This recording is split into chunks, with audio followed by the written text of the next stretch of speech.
बच्चों आज हम बेलन के आयतन ज्ञात करेंगे, जिसे हमने एक टीएलएम के माध्यम से आपको स्पष्ट किया था कि बेलन का आयतन क्या होता है।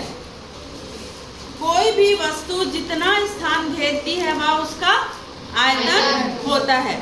तो हमने यहाँ पर ये एक आयताकार शीट ली थी और उसको हमने फोल्ड करके एक बेलन बनाया।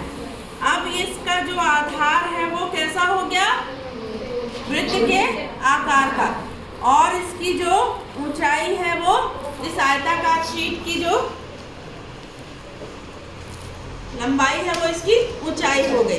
तो ये जितना स्थान घेर रही है वो इसका आयतन होगा। तो इसका आयतन क्या निकला था, पाई आर स्क्वायर एच। आज हम एक प्रश्न इसके माध्यम से हल करके देखते हैं।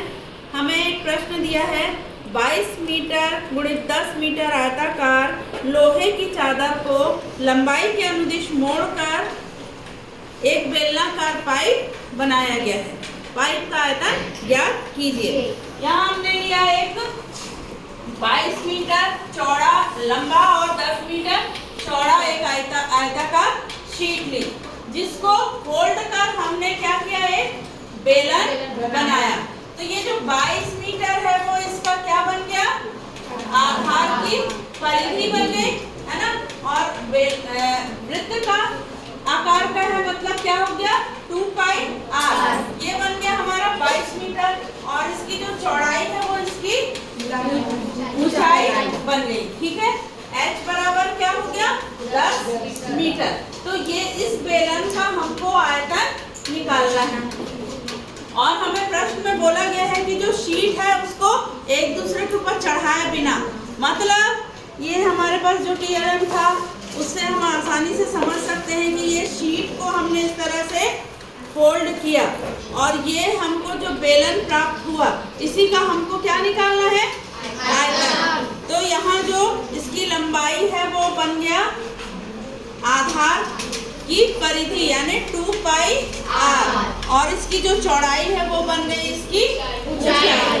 तो इस बेलन का हमें आयतन निकालना है। यहाँ पर देखिए बेलनाकार पाइप की ऊंचाई बराबर 10 मीटर। यदि चादर को मोड़ने से बने पाइप की त्रिज्या हमने मान ली आर। आयताकार चादर की लंबाई बराबर हमने देखा यहाँ पर परिधि के बराबर है।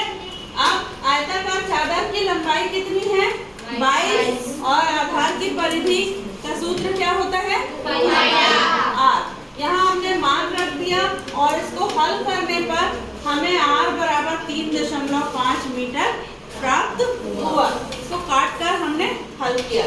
ठीक है, फिर पाइप का आयतन ज्ञात करना है। तो बेलन पाइप का आयतन मतलब बेलन का आयतन बराबर पाई आर स्क्वायर एच, जहाँ पाई क्या है, एक नियतांक है जिसका मान 22/7 होता है। आर क्या है, त्रिज्या, और एच क्या है, मान रख दीजिए। पाई की जगह हमने 22/7 रखा, आर की जगह 3.5 मीटर निकाला था वो रखा, और हल करने पर हमें मिलता है, पूरा काटने पर हल करने पर हमें कितना मिल रहा है, 385 घन मीटर। इस बेलन का आयतन कितना निकला, 385 घन मीटर। तो ये बेलन की अवधारणा कठिन है, लेकिन हम इस टीएलएम की सहायता से इसको बहुत आसानी से समझ सकते हैं।